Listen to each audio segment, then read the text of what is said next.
Hi everyone, কেমন আছে সকলে? আমি তোমাদের প্রিয় বন্ধু বৃষ্টি চলে এসেছি আজকে গল্প বৃষ্টির আড্ডায় একটি নতুন গল্প নিয়ে। তো মাঝখানে কয়েকটা দিন একটু গড়বড় হয়ে গেছে, বিভিন্ন শর্টস দেখিয়েছি তোমাদেরকে, অনেক মিনি ভ্লগ, রিলস, এগুলো তোমাদের সাথে আমি শেয়ার করেছি, তবে অডিও স্টোরি আর শেয়ার করা হয়নি। তাই বেশ কয়েকটা দিন পর আমি আবার চলে এসেছি অডিও স্টোরি নিয়ে। তবে নতুন নতুন যে ভ্লগগুলো এসেছে সেগুলো তো তোমরা দেখেছো। যদি না দেখে থাকো তাহলে প্লিজ গল্প বৃষ্টির আড্ডাটাকে সার্চ করো আর সাবস্ক্রাইব করে দাও, আর পরপর যত অডিও স্টোরি, যত ভ্লগ এসেছে সমস্ত কিছু দেখে নাও, ফুল এনজয় করো। তো আজকে গোপাল ভাঁড়ের গল্প নিয়ে চলে এসেছি।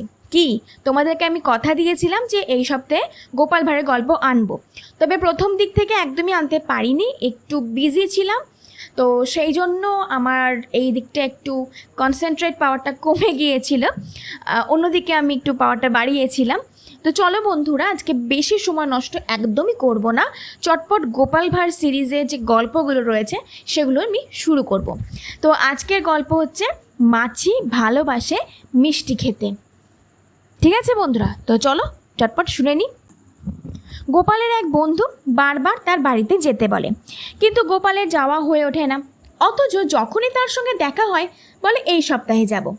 শেষ পর্যন্ত একদিন হঠাৎ করে তার সেই বন্ধুর বাড়ির দিকে রওনা দিল গোপাল। প্রায় 3 ক্রোশ অর্থাৎ 6 মাইল পথ হেঁটে গোপাল যখন তার বন্ধুর বাড়িতে গিয়ে পৌঁছালো তখন বেশ বেলা হয়েছে। গোপালের পেট খিদেই চোঁ চোঁ করছিল, কিন্তু দুর্ভাগ্যবশত তার বন্ধুর বাড়ির সদর দরজায় তালা দেওয়া ছিল। তারা স্বামী স্ত্রীতে কাশীতে বিশ্বনাথ দর্শন গিয়েছিল। গোপালের পকেটে একটিও পয়সা নেই, অথচ খিদের জ্বালায় আর চলতেও পারছে না। হঠাৎ পথের মাঝে একটি ময়রার দোকান দেখতে পেয়ে সে এগিয়ে গেল। সময়টা দুপুরবেলা। গোপাল ময়রার দোকানের সামনের একটি পুকুর থেকে স্নান করে দোকানের সামনে এসে দেখল একটি বছরাটাকে ছেলে সেখানে বসে আছে। গোপাল তাকে জিজ্ঞেস করলো, এই খোকা, তোমার বাবাকে দেখছি না যে, সে কোথায় গেল? বাবা খেয়ে দিয়ে দোকান ঘরে বিশ্রাম নিচ্ছে। গোপাল এই কথা শুনে কোনো জিজ্ঞাসাবাদ না করে সন্দেশের থালা থেকে একটি সন্দেশ তুলে খপ করে মুখে পুরে দিল।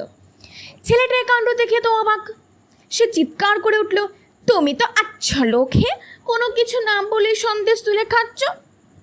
গোপাল এই কথা শুনে যেন কিছুই শুনতে পেল না। তারপর আরও একটা সন্দেশ তুলে মুখের ভিতর চালান করে দিয়ে বলল, এতে অবাক হবার কিছু নেই। দেখো, আমার নাম মাছি, তোমার বাবা আমাকে খুব ভালো মতোই চেনেন। আমি এখানে এলেই তোমার বাবার কাছ থেকে সন্দেশ খেয়ে যাই। বিশ্বাস না হয় তোমার বাবাকে ডেকে জিজ্ঞাসা করো। কথা শেষ করে গোপাল আরও একটি সন্দেশ তুলে খেয়ে ফেলল। ছেলেটা শেষ পর্যন্ত অধৈর্য হয়ে তার চেঁচাতে চেঁচাতে বাবাকে বলল, বাবা বাবা, মাছিতে সন্দেশ খাচ্ছে। তার বাবা ভাবলো হয়তো সন্দেশের থালায় মাছি বসেছে, তাই ছেলেটা চেঁচাচ্ছে। সে তখন বিরক্তির সঙ্গে বলল, অত চেঁচাচ্ছিস কেন, একটু শুতেও। আর চেঁচালে তোকে আর আস্ত রাখবো না, ওতে কিছু হবে না, ওরা অমন খেয়ে থাকে, দেখিস যেন অন্য কেউ না খায়। এই কথা শুনে ছেলেটা আর কথা না বাড়িয়ে চুপচাপ বসে রইল, আর গোপাল দিব্যি সন্দেশের থালা ফাঁক করে কেটে পড়ল। এদিকে দোকানদার এসে সন্দেশের থালা শূন্য, অথচ বাক্সে পয়সা নেই দেখে ছেলেকে জিজ্ঞেস করলো, হ্যাঁ রে, সন্দেশের থালা তো শূন্য, অথচ ক্যাশ বাক্সে তো পয়সা নেই, বলে ব্যাপারখানা কি? সব তো মাছিতে খেয়ে গেছে।